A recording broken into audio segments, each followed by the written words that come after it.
Hello दोस्तों, स्वागत है आपका आपके अपने यूट्यूब चैनल बात ज्ञान की पढ़। तो दोस्तों, कल फिजिक्स के चैप्टर 1 प्रकाश का परावर्तन का 20 ऑब्जेक्टिव क्वेश्चंस हम देखे थे। आज हम उसी का दूसरा पार्ट कवर करेंगे, जिसमें 30 ऑब्जेक्टिव क्वेश्चंस को कवर किया जाएगा। तो अगर आपने अभी तक चैनल को सब्सक्राइब नहीं किया है तो प्लीज़ चैनल को सब्सक्राइब कर ले और बेल आइकन को ज़रूर से ज़रूर दबाएं, ताकि नए वीडियोज़ आप तक आए सबसे पहले। तो चलिए शुरू करते हैं। हमारा क्वेश्चन नंबर 21 है, गोलीय दर्पण की फोकस दूरी वक्रता त्रिज्या की होती है। ऑप्शन ए आधी, बी दुगुनी, सी बराबर और डी कोई नहीं। तो इसका करेक्ट आंसर हो जाएगा ऑप्शन ए आधी। नेक्स्ट क्वेश्चन, अवतल दर्पण की फोकस दूरी और वक्रता त्रिज्या में संबंध होता है। ऑप्शन ए f बराबर 2r, ऑप्शन बी r बराबर f/2, ऑप्शन सी f बराबर r/2 और ऑप्शन डी f/r बराबर 2। तो इसका करेक्ट ऑप्शन हो जाएगा ऑप्शन सी f बराबर r/2। आपको पता होना चाहिए कि किसी भी गोलीय दर्पण में, चाहे वह अवतल दर्पण हो या उत्तल दर्पण हो, उसमें फोकस दूरी जो होता है वह वक्रता त्रिज्या की आधी होती है। ठीक है। नेक्स्ट क्वेश्चन नंबर 23 है, अवतल दर्पण में जब वस्तु ध्रुव और फोकस के बीच हो तो वस्तु बनेगा। ऑप्शन ए वास्तविक, बी आभासी, सी वास्तविक तथा आभासी और डी कोई नहीं। तो इसका करेक्ट आंसर हो जाएगा ऑप्शन बी आभासी। नेक्स्ट क्वेश्चन, हजामती दर्पण के रूप में किसका उपयोग किया जाता है। तो हजामती दर्पण के रूप में किसका उपयोग किया जाता है, इसका ऑप्शन है उत्तल, अवतल, समतल और कोई नहीं। तो इसका करेक्ट आंसर हो जाएगा ऑप्शन बी अवतल। नेक्स्ट क्वेश्चन, वाहनों के हेडलाइट में किस दर्पण का उपयोग होता है। तो इसका ऑप्शन है ए अवतल, बी उत्तल, सी समतल और डी कोई नहीं। तो इसका भी करेक्ट आंसर हो जाएगा ऑप्शन ए अवतल। नेक्स्ट क्वेश्चन है, उत्तल दर्पण में हमेशा प्रतिबिंब बनता है। ऑप्शन ए आभासी तथा उल्टा, ऑप्शन बी आभासी तथा सीधा, ऑप्शन सी वास्तविक तथा उल्टा और ऑप्शन डी वास्तविक तथा सीधा। तो उत्तल दर्पण में हमेशा कैसा प्रतिबिंब बनता है, तो आभासी तथा सीधा। इसका करेक्ट आंसर हो जाएगा ऑप्शन बी। नेक्स्ट है, अवतल दर्पण की वक्रता त्रिज्या होती है। ऑप्शन ए धनात्मक, बी ऋणात्मक, सी शून्य और डी कोई नहीं। तो अवतल दर्पण की वक्रता त्रिज्या कैसी होती है, तो अवतल दर्पण की वक्रता त्रिज्या होती है ऋणात्मक, यानी इसका सही आंसर हो जाएगा ऑप्शन बी ऋणात्मक। नेक्स्ट क्वेश्चन नंबर 28, उत्तल दर्पण की वक्रता त्रिज्या होती है। ऑप्शन ए धनात्मक, बी ऋणात्मक, सी शून्य और डी कोई नहीं। तो इसका सही आंसर हो जाएगा ऑप्शन ए धनात्मक, यानी उत्तल दर्पण की वक्रता त्रिज्या धनात्मक होती है। नेक्स्ट क्वेश्चन है, दर्पण सूत्र है। ऑप्शन ए 1/v माइनस 1/u बराबर 1/f, option B 1/v plus 1/u बराबर 1/f, option C 1/v minus 1/f बराबर 1/u और option D 1/v plus 1/f बराबर 1/u। तो इसका सही आंसर हो जाएगा क्वेश्चन नंबर 29 का सही answer option B 1/v plus 1/u बराबर 1/f। नेक्स्ट क्वेश्चन है, प्रतिबिंब की ऊंचाई और वस्तु की ऊंचाई के अनुपात को कहा जाता है। तो आपको पता होना चाहिए कि प्रतिबिंब की ऊंचाई और वस्तु की ऊंचाई के अनुपात को क्या कहा जाता है, आवर्धन। तो इसका करेक्ट आंसर हो जाएगा ऑप्शन ए आवर्धन। नेक्स्ट क्वेश्चन, आवर्धन का सूत्र होता है। Option a v/u, option b -v/u, option c u/v और ऑप्शन डी -u/v। तो इसका करेक्ट आंसर हो जाएगा option b -v/u। Next question, आवर्धन का ऋणात्मक मान बताता है। ऑप्शन ए प्रतिबिंब सीधा बनता है, ऑप्शन बी प्रतिबिंब उल्टा बनता है, ऑप्शन सी प्रतिबिंब छोटा है और ऑप्शन डी प्रतिबिंब बड़ा है।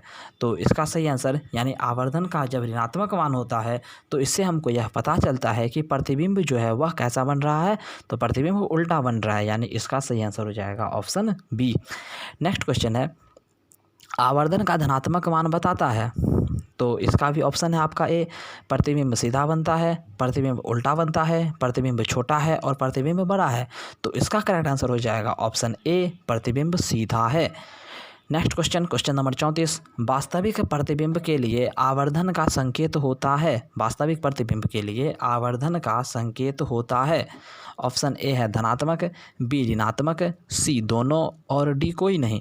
तो इसका करेक्ट आंसर हो जाएगा ऑप्शन बी ऋणात्मक, यानी वास्तविक प्रतिबिंब के लिए आवर्धन का जो संकेत होता है वह कैसा होता है, ऋणात्मक। नेक्स्ट क्वेश्चन नंबर 35, आभासी प्रतिबिंब के लिए आवर्धन का संकेत होता है। ऑप्शन ए धनात्मक, ऑप्शन बी ऋणात्मक, ऑप्शन सी दोनों और ऑप्शन डी कोई नहीं। तो इसका सही आंसर हो जाएगा ऑप्शन ए धनात्मक। क्वेश्चन नंबर 36, प्रकाश है ऑप्शन ए कार्य, ऊर्जा, शक्ति या सभी। तो इसका सही आंसर हो जाएगा ऑप्शन बी ऊर्जा, यानी प्रकाश क्या है, एक प्रकार का ऊर्जा है। क्वेश्चन नंबर 37 है, गोलीय दर्पण के मध्य बिंदु को कहा जाता है। तो गोलीय दर्पण के मध्य बिंदु को क्या कहा जाता है? इसका ऑप्शन है ध्रुव, वक्रता केंद्र, फोकस और मुख्य अक्ष। तो आपको पता होगा गोलीय दर्पण के मध्य बिंदु को ध्रुव कहा जाता है। तो इसका सही आंसर हो जाएगा option A Dhruv. Next question है हमारा क्वेश्चन नंबर 38। तो देखिए क्वेश्चन नंबर 38 में है, वैसे पदार्थ जिससे होकर प्रकाश आसानी से पार कर जाता है क्या कहलाता है? ऑप्शन ए पारदर्शी, बी अपारदर्शी, सी पारभासी या डी कोई नहीं। तो इसका सही आंसर होगा ऑप्शन ए पारदर्शी, यानी वैसे पदार्थ जिससे होकर प्रकाश आसानी से आर पार आ जाता है उसे कहते हैं पारदर्शी, जिससे प्रकाश आसानी से आर पार नहीं आता जाता है उसको कहते हैं अपारदर्शी, और जिससे प्रकाश आंशिक रूप से आर पार जाता है उसको कहा जाता है पारभासी पदार्थ। ठीक है। क्वेश्चन नंबर 29 है हमारा, किस दर्पण द्वारा वस्तु का वास्तविक प्रतिबिंब मिलता है? किस दर्पण द्वारा वस्तु का वास्तविक प्रतिबिंब मिलता है? इसका ऑप्शन है ए समतल, बी उत्तल, सी अवतल और डी कोई नहीं। तो इसका करेक्ट आंसर हो जाएगा ऑप्शन सी अवतल। क्वेश्चन नंबर 40 है, किस दर्पण द्वारा वस्तु का आभासी प्रतिबिंब मिलता है? किस दर्पण द्वारा वस्तु का आभासी प्रतिबिंब मिलता है? ऑप्शन ए समतल, बी उत्तल, सी अवतल और डी तीनों। तो इसका आंसर हो जाएगा तीनों, यानी कि अगर हमको किसी वस्तु का आभासी प्रतिबिंब प्राप्त करना है तो उसके लिए हम समतल दर्पण का भी उपयोग कर सकते हैं, उत्तल दर्पण का भी उपयोग कर सकते हैं और अवतल दर्पण का भी उपयोग किया जा सकता है। किसके लिए? आभासी प्रतिबिंब प्राप्त करने के लिए। ठीक है। अब हमारा नेक्स्ट क्वेश्चन है क्वेश्चन नंबर 41। यह है, वस्तु से छोटा तथा आभासी प्रतिबिंब किस दर्पण द्वारा प्राप्त होता है? वस्तु से छोटा तथा आभासी प्रतिबिंब किस दर्पण द्वारा प्राप्त होता है? इसका ऑप्शन है ए समतल दर्पण, बी अवतल दर्पण, सी समतल तथा अवतल दोनों और डी केवल उत्तल। तो आपको पता होना चाहिए कि वस्तु से छोटा और आभासी प्रतिबिंब केवल उत्तल दर्पण द्वारा प्राप्त किया जाता है, इसलिए इसका करेक्ट आंसर हो जाएगा ऑप्शन डी। हाँ, यहाँ पे हम समतल दर्पण द्वारा आभासी प्रतिबिंब प्राप्त करते हैं लेकिन उसमें वस्तु के बराबर होता है। अवतल दर्पण द्वारा भी आभासी प्रतिबिंब किया जाता है लेकिन उसमें प्रतिबिंब का जो आकार होता है वह वस्तु से बड़ा हो जाता है, इसलिए इसका सही आंसर हो जाएगा ऑप्शन डी केवल उत्तल। नेक्स्ट क्वेश्चन है, मोटर गाड़ी के चालक के सामने लगा रहता है। ऑप्शन ए समतल दर्पण, बी उत्तल दर्पण, सी अवतल दर्पण और डी सभी। तो इसका सही आंसर हो जाएगा ऑप्शन बी उत्तल दर्पण, यानी मोटर गाड़ी के चालक के सामने कैसा दर्पण लगा रहता है? तो उत्तल दर्पण।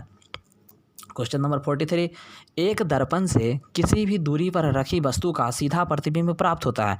दर्पण हो सकता है, मान लीजिए मेरे पास कोई दर्पण है, उस पर हम किसी भी दूरी पर किसी वस्तु को रखते हैं तो उस वस्तु का हमेशा सीधा प्रतिबिंब प्राप्त हो रहा है। तो इस स्थिति में वह दर्पण कैसा होगा, यह पूछ रहा है क्वेश्चन। इसका ऑप्शन है ए समतल, बी उत्तल, सी समतल तथा उत्तल और डी अवतल। तो इसका सही आंसर हो जाएगा ऑप्शन सी समतल तथा उत्तल। नेक्स्ट क्वेश्चन, क्वेश्चन नंबर 44 और वह क्वेश्चन है हमारा, संबंध F बराबर R/2 सही है। ऑप्शन ए केवल उत्तल दर्पण के लिए, केवल अवतल दर्पण के लिए, उत्तल तथा अवतल दोनों दर्पण के लिए और कोई नहीं। तो इसका सही आंसर हो जाएगा उत्तल तथा अवतल दोनों दर्पण के लिए। जैसा कि आपको ज्ञात है गोलीय दर्पण सभी दर्पण के लिए, यानी कि उत्तल दर्पण और अवतल दर्पण के लिए हमारा F बराबर R/2, F बराबर R/2 सही है। नेक्स्ट क्वेश्चन है, प्रकाश गमन करती है सीधी रेखा में, टेढ़े मेढ़े, वृत्ताकार रूप से और कोई नहीं। तो प्रकाश कैसी रेखा में गमन करती है? सीधी रेखा में या सरल रेखा में। उसके बाद अगला क्वेश्चन है, 32 सेंटीमीटर वक्रता त्रिज्या वाले गोलीय दर्पण की फोकस दूरी होगी। Option a 64 centimetre, option b 16 centimetre, option c 18 centimetre और ऑप्शन डी 4 सेंटीमीटर। तो 32 सेंटीमीटर वक्रता त्रिज्या वाले गोलीय दर्पण की फोकस दूरी कितनी होगी? 16 सेंटीमीटर, क्योंकि हमको पता है F बराबर R/2। तो जब R बराबर हो गया 32 सेंटीमीटर, इसका मतलब F बराबर कितना होगा? 16 सेंटीमीटर। नेक्स्ट क्वेश्चन है क्वेश्चन नंबर 47। निर्देशांक चिन्ह परिपाटी में सभी दूरियां मापी जाती है, यानी निर्देशांक चिन्ह परिपाटी जो होता है उसमें सभी दूरियां कैसे मापी जाती है। पहला है ऑप्शन फोकस से, दूसरा वक्रता केंद्र से, तीसरा ध्रुव से और चौथा कोई नहीं। तो निर्देशांक चिन्ह परिपाटी में सभी दूरियां कहाँ से मापी जाती है, ध्रुव से, यानी इसका सही आंसर हो जाएगा ऑप्शन सी। Question number 48। किसी समतल दर्पण द्वारा आवर्धन होता है, -1, +1, 0 और इनमें से कोई नहीं। तो इसका आंसर हो जाएगा +1, यानी आपको पता होना चाहिए कि समतल दर्पण में वस्तु के आकार के बराबर ही प्रतिबिंब बनता है, तो इसलिए इसका हो जाएगा +1। नेक्स्ट क्वेश्चन है, यदि कोई वस्तु 40 सेंटीमीटर फोकस के उत्तल दर्पण से 40 सेंटीमीटर की दूरी पर रखी गई हो, यानी फोकस दूरी भी 40 सेंटीमीटर और वस्तु दूरी भी 40 सेंटीमीटर, तो वस्तु का प्रतिबिंब बनेगा ऑप्शन ए 80 सेंटीमीटर पर, ऑप्शन बी 60 सेंटीमीटर पर, ऑप्शन सी अनंत पर और ऑप्शन डी 0 पर। तो इसका सही आंसर हो जाएगा ऑप्शन सी अनंत पर। नेक्स्ट क्वेश्चन, साइड मिरर यानी वाहन में जो साइड मिरर उपयोग किया जाता है वह है यहाँ पे साइड मिरर के रूप में किस दर्पण का उपयोग किया जाता है। ऑप्शन ए उत्तल दर्पण, बी अवतल दर्पण, सी समतल दर्पण और डी कोई नहीं। तो इसका सही आंसर हो जाएगा ऑप्शन ए उत्तल दर्पण, यानी कहने का मतलब है साइड मिरर के रूप में हम किस दर्पण का उपयोग करेंगे, तो उत्तल दर्पण। जी हाँ, तो दोस्तों ये थे हमारे फिजिक्स चैप्टर 1 प्रकाश के परावर्तन के 50 महत्वपूर्ण प्रश्न। अब अगले वीडियो में कवर किया जाएगा फिजिक्स चैप्टर 1 के शॉर्ट आंसर क्वेश्चंस, जो 2 नंबर के क्वेश्चन में पूछा जाता है बिहार बोर्ड के एग्ज़ाम में, और इसका टोटल प्रश्न रहेगा हमारा 15, जिसको हम नेक्स्ट वीडियो में कवर करेंगे। तो अगर आपने चैनल को सब्सक्राइब नहीं किया है तो प्लीज़ चैनल को सब्सक्राइब कर लें। धन्यवाद।